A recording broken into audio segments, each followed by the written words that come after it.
Cláudia Mussi, que é uma médium da casa, tá? E ela vai falar hoje sobre caridade.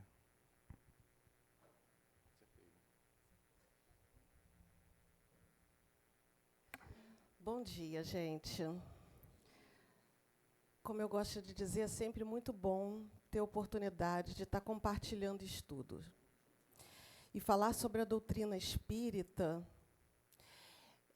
nos proporciona muitas reflexões.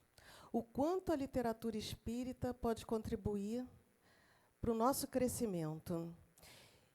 E trazer aqui o tema de hoje, caridade, torna-se um desafio. Na realidade, a proposta é o capítulo 15 do Evangelho segundo o Espiritismo, fora da caridade não há salvação, dos itens 6 ao item 10, que vale muito a pena ler. Quem se interessar depois em casa, para si, trazendo as próprias reflexões. O que eu vou estar trazendo aqui, tá tudo lá, de alguma forma. E eu vou começar... Não vou começar. E eu vou começar falando sobre o item 6, que já traz a necessidade da caridade, segundo São Paulo.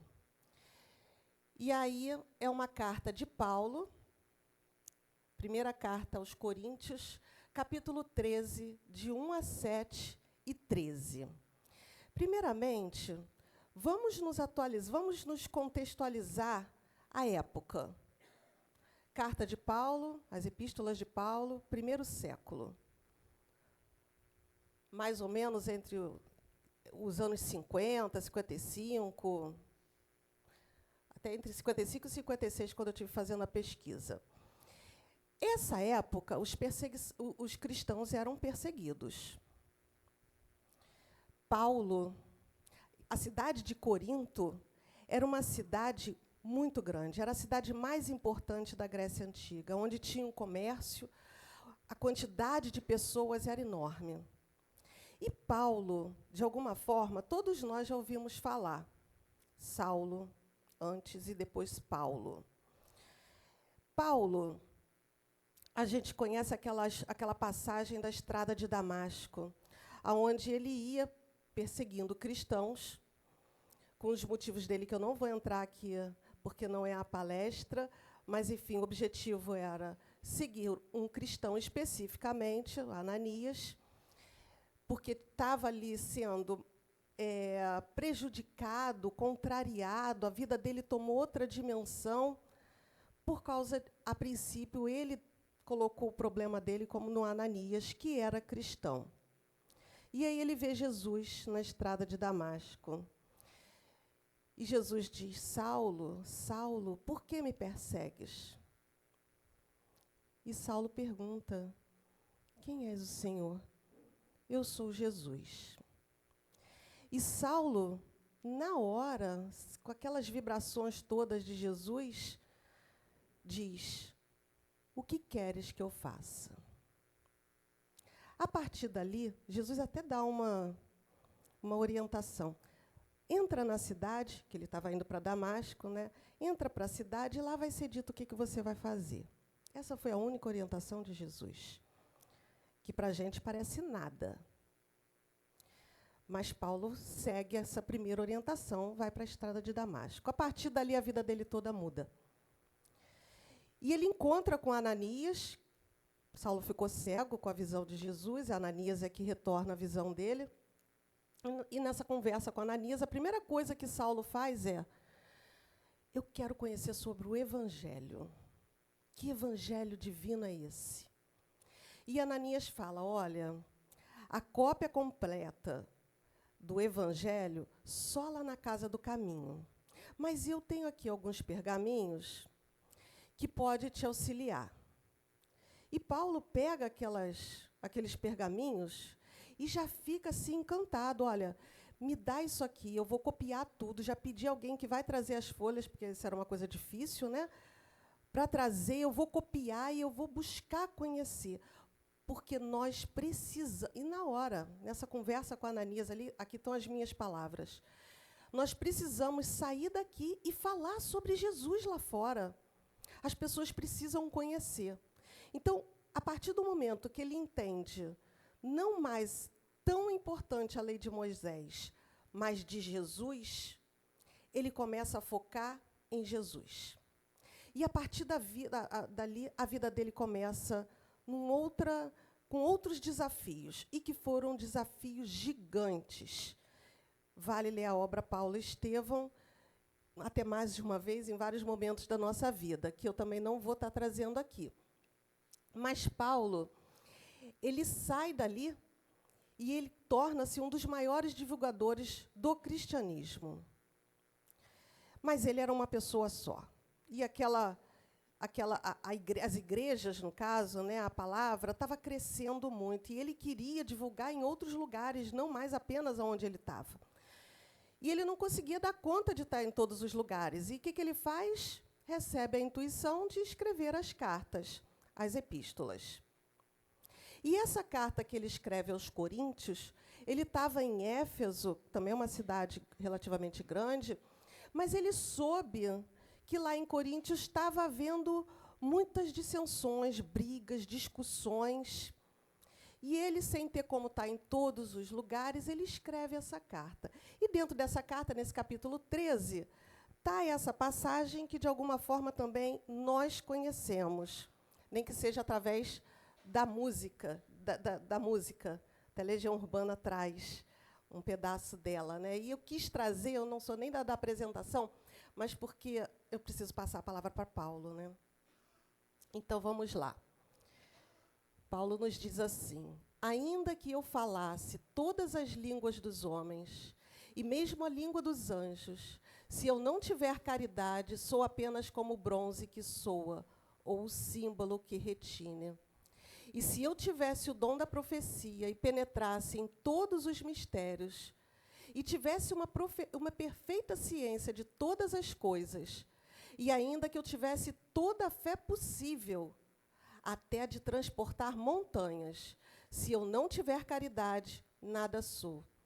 E quando eu houvesse distribuído os meus bens para alimentar os pobres e entregado o meu corpo para ser queimado, se eu não tiver caridade, isso de nada me servirá. E aí eu quis trazer para a gente poder prestar muita atenção nessas palavras, porque ele diz que isso tudo aqui, quando ele fala assim, falar todas as línguas, é caridade da palavra, até a língua dos anjos. Não vai ser caridade? Então, se eu falar sobre o futuro, falar sobre o que pode nos esperar para as pessoas, não vai ser caridade? Então, eu posso saber de todas as ciências para ajudar, para fortalecer a cada um na caminhada. Não é caridade? Eu posso estar distribuindo meus bens. Olha, vai que eu estou cheia de posses e vou materialmente distribuir aqui, ajudar quem está precisando. Não é caridade? Até se eu queimar o corpo, quer dizer, eu não tenho nem apego ao corpo físico, já entendi que eu sou espírito e não vou menosprezar o corpo, mas ainda assim que o corpo morra, isso não é caridade? Então, que caridade é essa que Paulo nos traz? Lembrando mais uma vez, primeiros séculos, cristãos perseguidos, eles precisavam falar sobre isso em lugares escondidos. Muitas das vezes, e na maior parte das vezes, nas catacumbas. Então, não era fácil estar falando sobre isso. As igrejas que ele fundava, que Paulo ia fundando, não era assim, tipo, a gente botou aqui o grupo... A gente botou, é ótimo, já até estou aqui, viu? Contribuí nada. Mas já cheguei aqui com tudo pronto. Mas, enfim, não foi só o pessoal aqui que chegou e colocou, e agora a porta está ali aberta. Não foi fácil. Era tudo muito escondido, porque, senão, eles eram presos e mortos.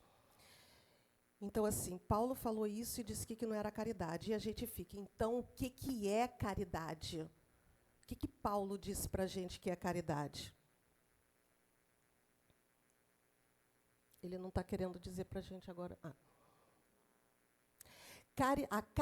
Paulo vem e nos diz, a caridade é paciente, é terna, é beneficente.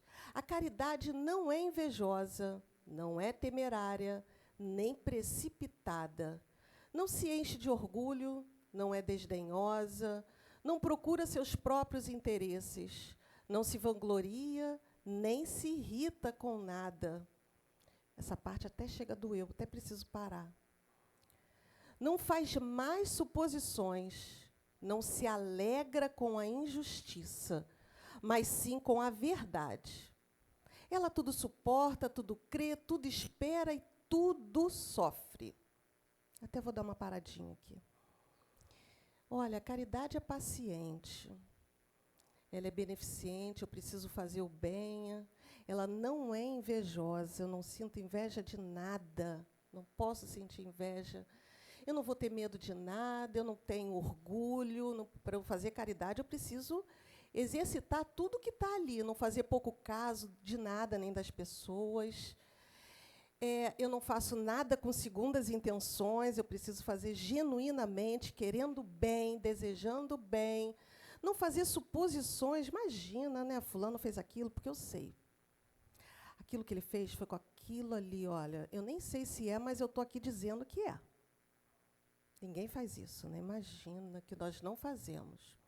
Não se alegra com as injustiças. Ai, tá vendo? Bem que mereceu, porque o que ele já fez, mas sim com a verdade. E aí a gente fica assim com a verdade, ela tudo suporta, tudo crê, tudo espera e tudo sofre. E a gente fica assim, poxa, mas aí Paulo também pegou pesado com a gente. Como que eu vou viver isso tudo aqui para poder exercitar, então, essa caridade? Mas aí ele fala assim, agora, estas 3 virtudes, a fé, a esperança e a caridade permanecem. Mas entre elas, a principal é a caridade. Então, não dá para fugir, não. É com a caridade. É a gente viver aquilo ali que está lá em cima, que tem as orientações para a gente viver. Mas tem uma pista aqui que eu achei bastante interessante, deixei em vermelho, que é quando não se alegra com a injustiça, mas sim com a verdade. Então, que verdade é essa que pode estar contribuindo para eu viver tudo que está ali em cima? Quando a gente fala de verdade, a gente vai lembrar do ser mais importante que teve aqui conosco encarnado. Jesus. Jesus que nos disse, eu sou o caminho, a verdade e a vida. Eu sou o caminho porque preciso viver o que Jesus viveu. Eu preciso seguir os passos de Jesus. Então, é o caminho, é o que ele fez. É a vida de Jesus. A verdade, o que ele veio fazer? O que ele viveu aqui? O amor. Então, são as leis divinas, porque as leis divinas são leis de amor, e que Jesus exemplificou. Então, a verdade é a própria vida de Jesus, exemplificada através das suas palavras, das suas vivências, das suas histórias, parábolas, que os evangelistas e tantos discípulos, Paulo depois, vem estar nos trazendo. São as leis divinas. Jesus que veio aqui para refletir o amor do Pai. Então, a nossa medida é essa verdade aí. Mas, ainda assim, a gente pode pensar, mas está alta essa régua. Está muito alta, porque viveu o que Jesus viveu. E eu vou dizer, somos solidários, porque a gente precisa reconhecer aonde a gente está. Mas a gente também precisa saber o que a gente precisa alcançar. E aqui estão as orientações de Paulo. E quando ele diz assim, agora estas 3 virtudes, a fé, o que seria a fé para nós? A fé que vai nos deixar em sintonia com a mente divina. A fé que nos vai vitalizar para caminharmos aqui. A fé que nos vai fazer sentir a existência de Deus em mim. Que quando eu começar a viver os ensinamentos de Jesus por ser o nosso caminho a seguir, eu vou estar em sintonia com a mente divina. Então, essa fé é eu ser fiel a Deus. Eu preciso ser fiel a Deus. Ah, então já entendi. Então, eu preciso ser fiel a Deus, sendo paciente, fazendo bem, não ser invejosa, não ter medo de nada, não me encher de orgulho, não fazer pouco caso de ninguém, não fazer nada com segundas intenções, não me vangloriar, não me irritar. Eu acho que isso aqui, gente, acho que vocês já perceberam que isso me incomoda muito, né? Porque como que a gente passa um dia sem se irritar pelo menos uma vezinha, né? Enfim, não se irritar, não fazer suposições. Como que a gente vai, então, ser fiel a Deus vivendo isso tudo aqui? Vamos raciocinar. Será que Deus espera de mim, Ana Cláudia, vivendo 100% tudo que está aqui? Não é possível. Ele sabe que eu não vou conseguir. Mas Ele sabe que eu posso fazer alguma coisa melhor do que eu estou fazendo hoje. Então, quando eu falo da irritação, porque eu acho que é um ponto que toca todo mundo e que é fácil da gente ver que a gente é paciente também, né, impaciente, mas outros a gente meio que se justifica, fiz isso por causa daquilo, aquilo outro, enfim. Ele sabe que eu posso fazer um pouquinho melhor do que eu fiz ontem. Tudo que está ali. Então, eu entendo o quê? Que eu preciso me esforçar em fazer um pouquinho melhor o que eu já venho fazendo de errado, que não é legal. É eu fazer um pouquinho melhor dentro do que está ali, no meu dia a dia. Ah, mas o meu dia a dia é complicado, essas pessoas, nossa, como que eu vou fazer? Como que eu vou ser fiel a Deus? Será que a gente está sozinho nessa jornada? Só nós aqui encarnados? Aqui, particularmente, o plano espiritual, Wagner fala várias vezes sobre isso, a dimensão que tem no plano espiritual, esse espaço aqui, principalmente onde a gente está sempre falando sobre Jesus, o pão divino. Como a mensagem leu hoje aqui, e ela é praticamente um resumo do que eu vou estar falando aqui até o final. Esse pão da alma, porque tudo que estamos falando aqui é o que alimenta nós espíritos. Aqui encarnado no planeta Terra, em qualquer lugar que nós estivermos, em qualquer planeta, é daqui para cima, é daqui para melhor. Então, nosso objetivo é esse, sendo fiel a Deus dentro das nossas possibilidades. Então, isso significa que o que eu estiver fazendo de melhor, não necessariamente é o que Ferraro vai estar fazendo. Porque Ferraro é uma outra pessoa, ele está vivendo uma outra história, tem outras dificuldades, tem outras experiências de vida. Mas nós estamos aqui procurando seguir a mesma coisa, mas cada um está procurando os seus meios de poder fazer melhor. E cada um aqui deve também estar procurando fazer o seu melhor, tanto que está aqui. Então, todos também estão buscando. Mas ele também diz dessas 3 virtudes, a fé e a esperança. O quanto que a esperança é importante. Imagina a gente viver sem esperança. A gente, às vezes, quando fala assim, Chico Xavier tinha esperança, porque a gente sabe que não foi fácil, né? Se ele perdesse a esperança, como seria? Sim, é importante a gente olhar outras histórias grandes e também as pequenas do dia a dia, porque tenha. Quantas vezes a gente, numa conversa, pode estar sabendo da história do outro e sabendo como ele superou e que a gente também pode superar a nossa. Porque o importante é não perder a esperança. Então, Chico não perdeu e continuou a obra dele, que foi extremamente difícil. Irmã Dulce, na Bahia, também teve quantas dificuldades. Começou com os doentes dela no galinheiro e montou o hospital hoje, que é gigante, lá na Bahia, em Salvador, e que foi a luta através de buscas de recursos financeiros para poder manter e crescer aquela estrutura de pedra para atender corações e espíritos que estavam ali sofrendo e que precisavam desse primeiro atendimento da caridade, que também tem a sua importância. Porque tudo que eu li antes, tudo aqui tem a sua importância. E como o dom da palavra, quem tem o dom da palavra, é importante porque a gente aprende uns com os outros. O quanto é importante a gente estar aliado à ciência, ao conhecimento, do tudo que a gente tiver acesso do melhor hoje, para que a gente tenha maior qualidade de vida, que a gente possa se ajudar uns aos outros, mas também ajudar na fome. Tudo é muito importante. E eu entender que eu não sou o corpo, que eu sou espírito, mas também saber respeitar o meu corpo, tudo isso é caridade muito louvável. E Paulo não fez pouco caso. Ele simplesmente entendeu o que eu não estou entendendo aqui. Ele entendeu que a caridade começa aqui, ó. É aqui. A fonte da caridade é aqui. Sou eu no meu dia a dia. Então, eu tendo fé, eu tendo esperança, eu vou estar vivendo essa caridade aqui dentro. É eu no meu dia a dia, é daqui para fora. O fazer fora tem o seu significado, tem a sua importância, tem o seu valor. Mas como eu estou vivendo essa caridade fora, como que eu estou dentro? Como que eu estou dentro de um trabalho, de uma obra social gigante? O que eu estou sentindo? Porque se eu chegar assim, toma aqui o seu, aquela pessoa ali que eu dei, Deus, mas eu já fiz, né? Já fiz a minha caridade.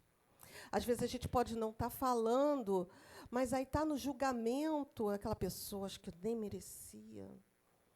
Então, como que a gente está exercendo a primeira caridade, que são dos valores morais, que são dos valores materiais e morais que estamos levando para fora, mas que estamos precisando, primeiramente, dessa caridade moral comigo mesma.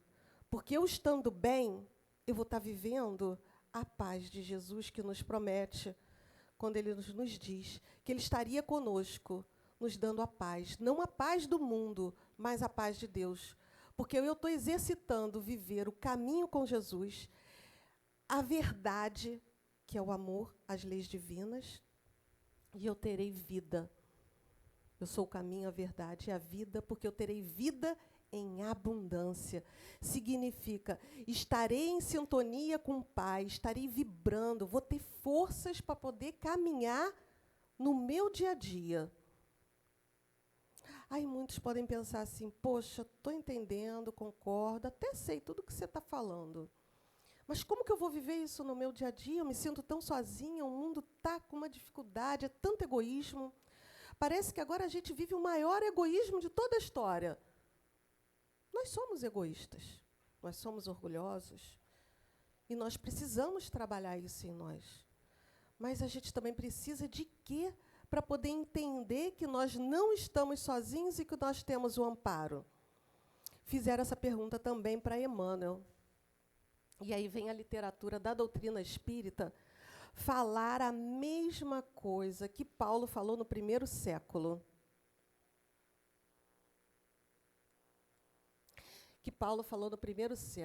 Fizeram a pergunta para Emmanuel. Então tá, o que nós precisamos fazer? E Emmanuel nos responde através da psicografia de Chico, do livro Consolador, pergunta 125.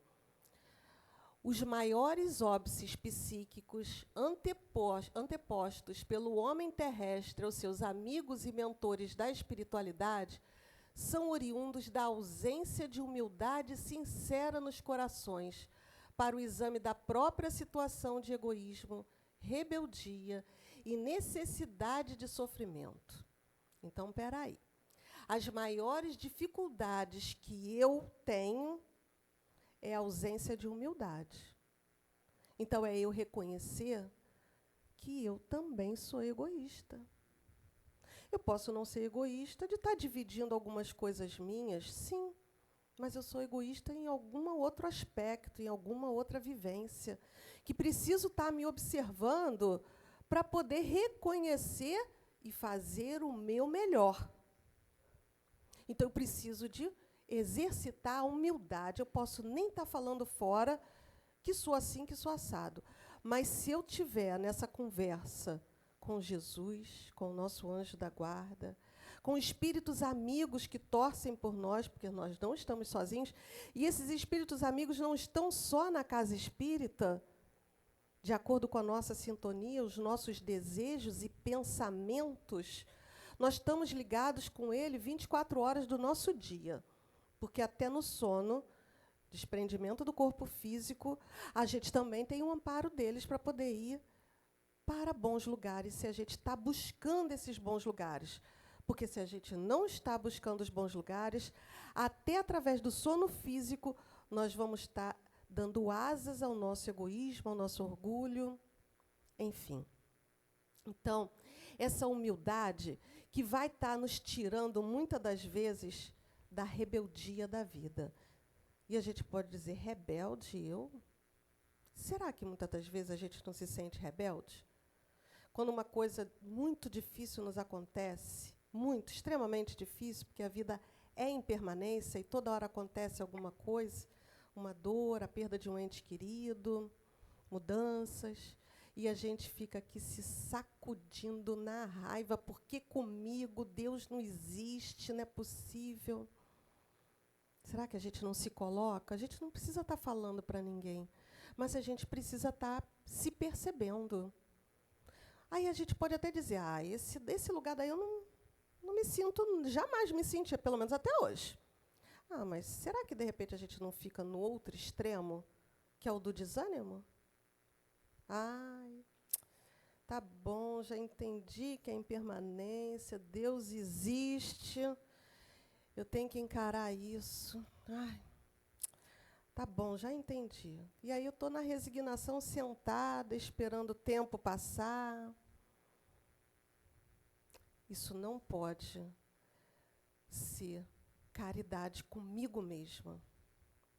Porque eu posso até chegar nesse lugar, claro, eu sou humana, tenho as minhas dores, as minhas dificuldades, eu posso chegar dos dois extremos. Eu só não posso morar neles. Então eu preciso o quê? Algum momento, vamos levantar, vamos buscar, porque é caridade em ação. É eu estar fazendo alguma coisa para sair daquela posição. Então, lembro das minhas metas, converso com Deus através das minhas orações, converso com o meu anjo da guarda, converso com a espiritualidade, vou na casa espírita, estudo, leio livros que vão estar me elevando o meu conhecimento, estar refletindo sobre o que eu estou conhecendo. Porque, assim, o que é o conhecimento, gente? Será que o conhecimento é só eu pegar aqui e leio? E que leitura linda, maravilhosa, e leio. Consigo ler um livro em uma semana, 2 dias. Olha, leio. Em um mês eu leio 5 livros.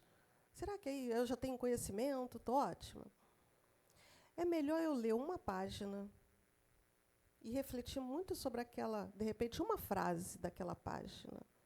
Durante um dia, 2 dias, até um mês, se aquela página tem, aquele parágrafo tem um conteúdo bom, a gente pode levar até um mês com ela, não importa. É eu refletir naquele conhecimento na minha vida. Então, tudo que eu li ali das orientações de Paulo é o que eu posso fazer. E refletir. Nossa, hoje, quando eu fui trabalhar, encontrei com aquela pessoa, acabou meu dia. Meu Deus, o que eu faço? Fazer minha oração antes de sair amanhã. Vou fazer minha oração, pedir a Deus, já vou pedir até agora. Porque amanhã de manhã, quando eu tiver que voltar a trabalhar, Senhor, me ajuda eu não dar só bom dia, porque eu tenho que ser educada no trabalho, mas que eu possa dar força e dar bom dia, com vibração, que ele tenha forças para ele também levar o dia dele. Porque aquelas pessoas também estão passando por momentos difíceis, estão fazendo escolhas, nem sempre as mais acertadas, porque eu também, às vezes, não estou fazendo as melhores escolhas mais acertadas, porque a gente pode errar, a gente só não pode ficar insistindo no erro.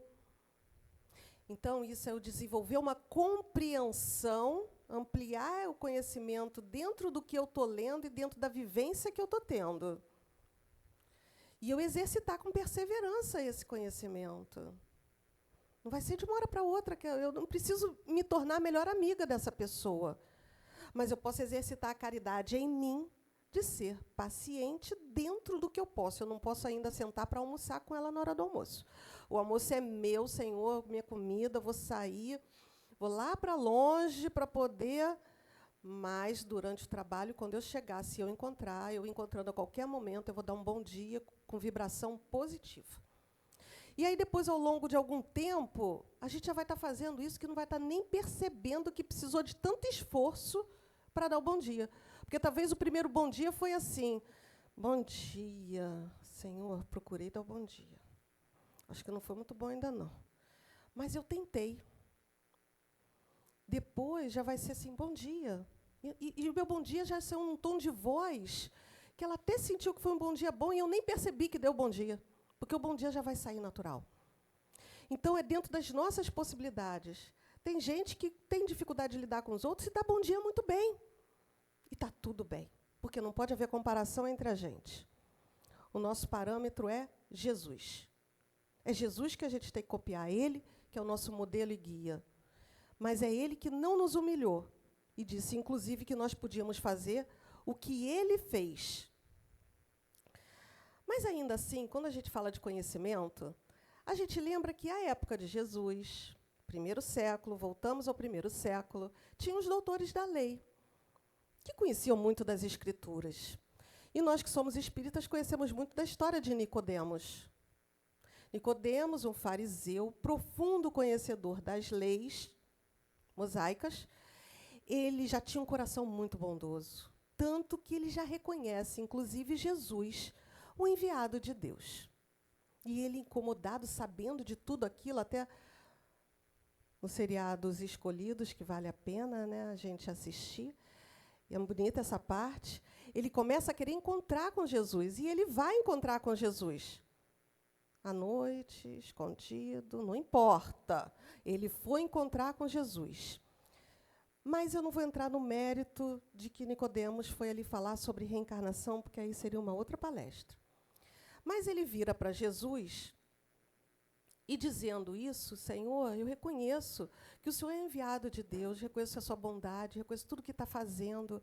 O Senhor fala desse reino de Deus. Que reino de Deus é esse? Eu estudo, eu interpreto a lei. Aonde que está esse reino de Deus que o Senhor está falando? E isso está no livro Boa Nova, de Humberto de Campos, que Jesus responde. Primeiro que tudo, Nicodemos, não basta que tenhas vivido a interpretar a lei. Antes de raciocinar sobre as suas disposições, deverias ter-lhe sentido os textos. Então, não é sobre o que eu estava falando aqui. Ler eu entendi tudo. Posso dizer início, meio e fim, falo. Se eu tenho o dom da palavra, eu vou falar muito bem. Se não, vou estudar para poder falar. Não, é ler e sentir, é parar. Como que isso serve para mim? Acabei de ler isso aqui, mas é tão difícil ler as Escrituras. Então, vamos buscar grupos de estudo, vamos conversar sobre, vamos buscar a vida de Jesus através de pessoas que podem estar falando e nos auxiliando, sabendo que nós podemos. Porque se o Novo Testamento, lá, trazido pelos apóstolos, pode ter uma linguagem, às vezes, mais difícil, temos a doutrina espírita trazida no século XIX, que uma vasta literatura que nos facilita, trazendo o mesmo entendimento para nós hoje, de várias formas. Várias pessoas estão falando a mesma coisa que está lá no Novo Testamento, mas que nós precisamos buscar sentir. Sentir para poder estar vivendo no nosso dia a dia. E aí, no Livro dos Espíritos, Kardec, século XIX, ele faz a pergunta aos espíritos sobre qual o sentido da palavra caridade. Muitos de nós já até sabemos. Já sei. Os espíritos responderam: benevolência para com todos, indulgência para as imperfeições dos outros, perdão das ofensas. Sim. A gente só fala benevolência, indulgência e perdão, mas tem uma construção importante. Benevolência para com todos, que a gente já até entendeu.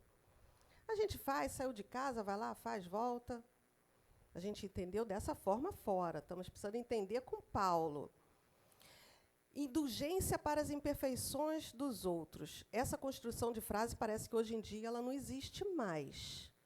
Porque hoje não posso, não quero, preciso fazer as melhores escolhas de jeito nenhum. Mas a indulgência continua, essa construção existe muito válida para nós pensarmos e refletirmos dentro da minha vida. E perdão das ofensas, cada palavrinha dessa, benevolência, indulgência e perdão, dá uma palestra, que não é o objetivo aqui também. Mas mais à frente, Kardec, não contente, ele traz, amplia mais ainda o nosso entendimento sobre essa palavra caridade. Quando ele nos diz assim, a caridade, Kardec agora, nessa mesma questão 886, que eu acho que eu não falei a questão, né? 886, caridade e amor ao próximo. Então, Kardec fala assim, a caridade, segundo Jesus, não se restringe à esmola.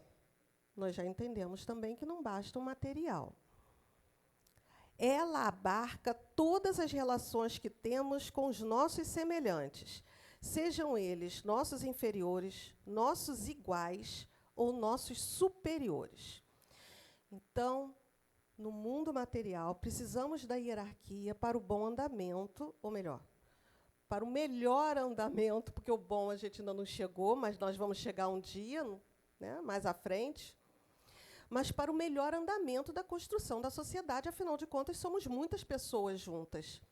Então, nessa hierarquia do chefe, eu ter um chefe, mas eu também, muitas vezes, ter um subordinado, a quem eu preciso orientar com relação aos trabalhos que precisam ser feitos, sim, a gente está nessa relação, mas como eu estou vivendo essa relação? Eu com o meu chefe, eu com algumas pessoas que eu preciso dar ordem, às vezes até dentro de casa, né? Que bem ou mal tem hierarquia dentro de casa, principalmente nós, mulheres que cuidamos da casa, nós que nem sempre, né? Às vezes a gente tem aquela coisa do cuidar da casa, não necessariamente é a mulher, né? No geral, a gente até vê assim. Mas aquela pessoa que se identifica tanto de cuidar com a casa, dos filhos, ela, às vezes, não está ali. Tem que ser assim, tem que ser assim. Como que eu estou fazendo esse tem que ser assim? É a caridade em mim. E aí, tem uma parte do Evangelho, do Livro dos Espíritos, desculpa, permanecendo aqui na questão 888, que São Vicente de Paulo nos traz uma parte que eu considero assim super interessante da gente trazer, que a gente também conhece de alguma forma, quando ele nos diz assim que nós devemos amar uns aos outros, que a lei do amor é a lei de atração que nós temos uns pelos outros. Eu vou me atrair por pessoas da mesma sintonia, por amor. Inclusive, até nos objetos inanimados, a atração já é uma lei do amor. Inicial lá. Pequenininha, mas já é. E aí São Vicente de Paulo continua e nos fala assim, nunca vos esqueçais de que o espírito, então aqui já não está mais nas relações materiais, aqui está abarcando os dois lados, espírito, eu sou espírito. E tem os espíritos que estão aqui também conosco, mas nós somos espíritos encarnados. Então, nunca vos esqueçais de que o espírito, seja quais forem seu grau de adiantamento e sua situação como reencarnante ou errante, está sempre colocado entre um superior, que o guia e o aperfeiçoa, e o inferior, com relação ao qual ele tem estes mesmos deveres a cumprir. Então, isso significa o quê? Que eu, a Ana Cláudia, aonde eu estou, eu preciso de espíritos que estejam me auxiliando, entendendo que eu já entendi que preciso ter paciência, tolerância, e eu já me comprometi, mas eu não cumpria. Eu falo, me ajuda aqui. Vamos lá, filha, paciência, você vai conseguir. É paciência que você está buscando? Você vai conseguir. Então, eu preciso tanto que ele me perdoe, que ele tenha indulgência, que ele não desista de mim. Então, esse mesmo carinho que eu preciso que tenham comigo, eu tenho o dever moral de ter com aqueles outros que não estão me entendendo, mas que eu preciso conviver, porque eu preciso, que é nas relações humanas que nós crescemos, que nós aprendemos, porque somos aprendizes nessa vida. É no dia a dia que a gente pode estar aprendendo. Agora, isso não vai se dar de uma hora para outra, como eu já falei, mas a gente pode. E aí, Emmanuel, no livro Vinha de Luz também, no capítulo 110, mais uma vez, século XIX, sendo Emmanuel não, século XX, porque aí já está trazendo de Chico, através de Chico. Século XX. Foi 1952 o Vinha de Luz, gente. Então, século XX. Emmanuel nos fala no capítulo 110 sobre a caridade essencial. E vai estar falando a mesma coisa de Paulo no primeiro século. Emmanuel nos fala assim, olha, a caridade, ela é muito importante. Essa da gente doar, da gente estar no movimento do bem, na construção de templos de pedra, isso tudo é muito louvável. E tem o seu reconhecimento, tem o seu valor. Mas nós precisamos estar exercitando a caridade essencial. Essa caridade essencial que vai estar nos auxiliando na nossa construção interna, nos transformando, nos edificando, nos tornando melhores, para que nos testemunhos da vida, nas dores, nas enfermidades, eu não passe na condição de mendigo da luz. Então, a caridade fora tem todo o seu valor. Mas eu preciso dessa caridade dentro, como Paulo nos traz ali aquelas orientações, para que eu não seja a mendiga da luz, diante das vivências que eu estou tendo, principalmente daquelas dores mais difíceis. Então, o quanto é importante o que Paulo trouxe no primeiro século, que os cristãos entenderam aquilo e viveram. E que nós estamos precisando resgatar isso. Mas cada um resgatar para si, dentro das suas possibilidades. Entender e sentir, porque não é só entender, é sentir verdade para estar vivendo.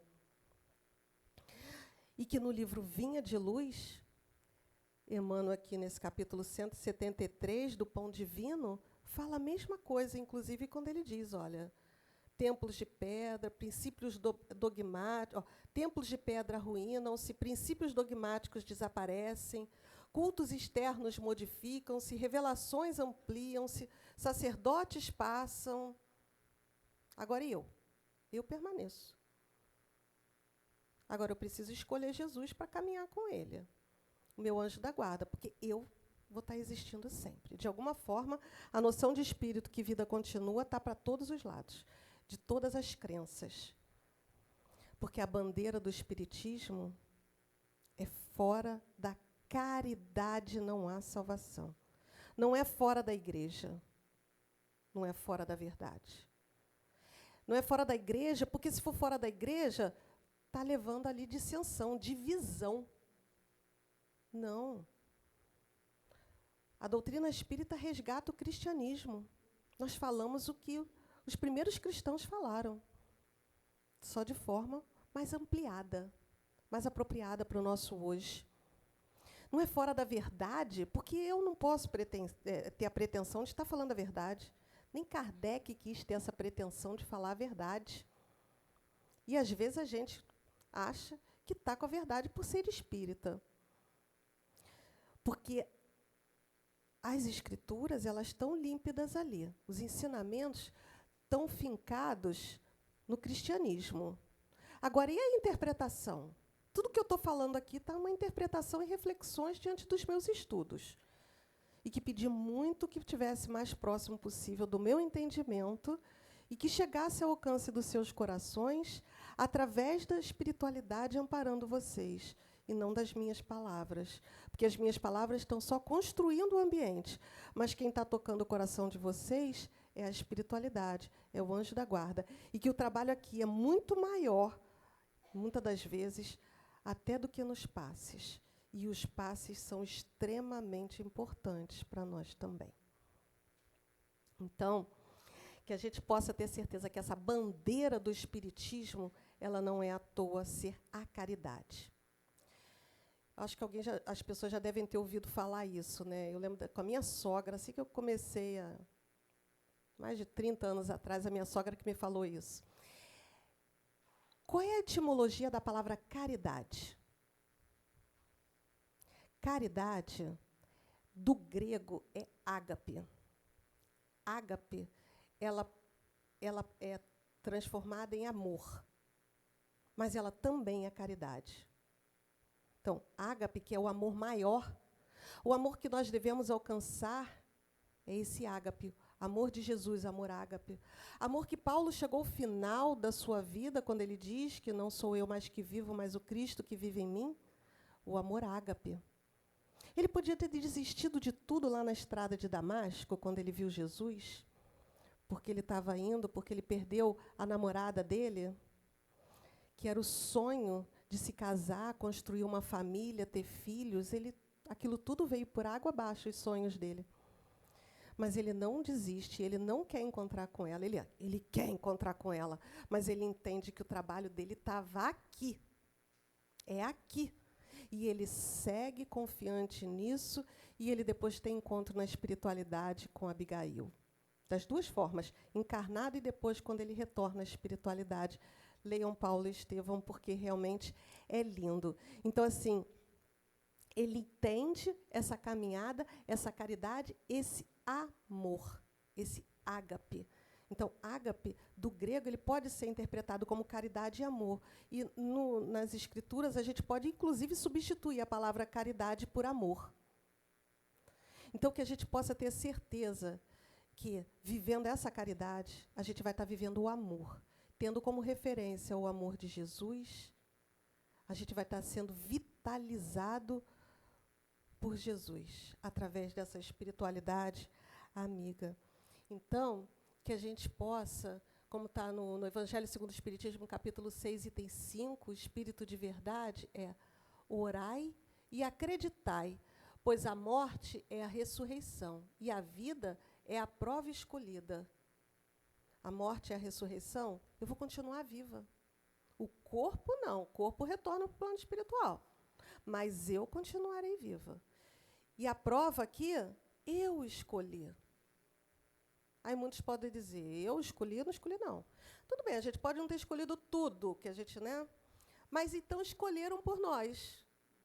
E se não escolheram, a gente escolheu e disseram assim, vá lá que você pode. Eles têm certeza que a gente pode viver tudo que a gente está vivendo. Agora, para isso, eu preciso de viver a caridade, de viver esse amor, que Paulo já nos falou no primeiro século, e que parece que ficou lá atrás. A gente lê, acha bonito, ouve a música que Renato Russo traz num outro contexto, mas que também é bonita, e a gente se encanta, e às vezes até esquece que é de Paulo, que está ali, porque a gente precisa estar lendo, refletindo, trazendo para nós, para o nosso dia a dia. E aí, nesse mesmo capítulo 6 do Evangelho, no item 5, do Espírito de Verdade também, nos diz: espíritas, amai-vos. Eis o primeiro ensinamento, instruí-vos. Eis o segundo, todas as verdades se encontram no cristianismo. Aqueles espíritas ali, está num livro espírita, né? Evangelho segundo o Espiritismo. Então, foco está espíritas, mas a gente pode substituir, porque a doutrina espírita não tem a pretensão de ter a verdade. A gente pode colocar lá: cristãos, amai-vos. Eis o primeiro ensinamento, instruí-vos, este o segundo. Então, instruir-vos, vamos buscar conhecer, vamos estudar, vamos refletir, vamos acreditar que nós podemos, vamos orar. Porque a caridade feita fora, a do material, dos bens, da comida, do alimento necessário, da palavra, se ela for vitalizada pela caridade que eu vou estar desenvolvendo em mim, ela vai com uma outra vibração para quem recebe. Ela vai carregada de amor. Aquele que recebe vai, muitas das vezes, até sentir muito mais amor pela forma como eu cheguei a ele do que verdadeiramente o que dei de material a ele. Porque a caridade, como Paulo nos ensina, é a caridade que nos vitaliza. E que, independente do que nós estamos vivendo, a gente pode ter forças para continuar essa caminhada, mas nos dando as mãos.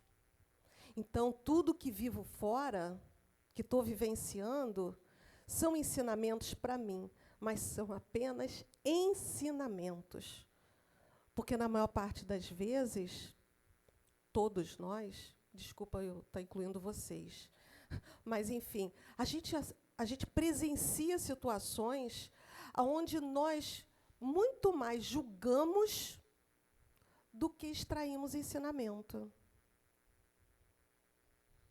A gente, muitas das vezes, acho que está na hora, né? Acho que eu estou olhando. Ah, estou aqui com o relógio, esqueci, está na hora. Que eu ia dar um exemplo. Mas a gente, às vezes, está vivendo uma situação que a gente está ali, aquela dali tem razão, não, mas aquela dali tem razão, não, mas. Aí a gente fica. Quando, na realidade, o que a gente tem que fazer? Sim, se ela tivesse essa consciência, ela não teria feito isso. Aquela dali também não teria feito, não.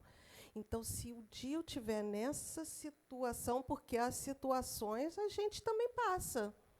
Então, se um dia eu estiver nessa mesma situação dessa que eu acho que deveria ter feito tal coisa, eu tenho que me policiar para não fazer igual. Ah, mas isso eu não faria de forma nenhuma, tá. E a outra?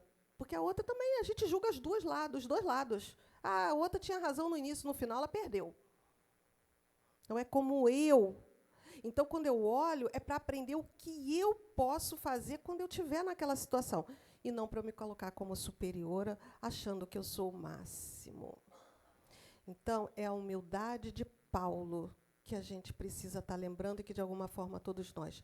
E, acima de tudo, de Jesus, que tornou-se o mestre dos mestres e que foi o único que aceitou esse nome de mestre. A única palavra que ele aceitou mestre foi essa. Até bom ele não aceitou, ele disse que bom era o Pai.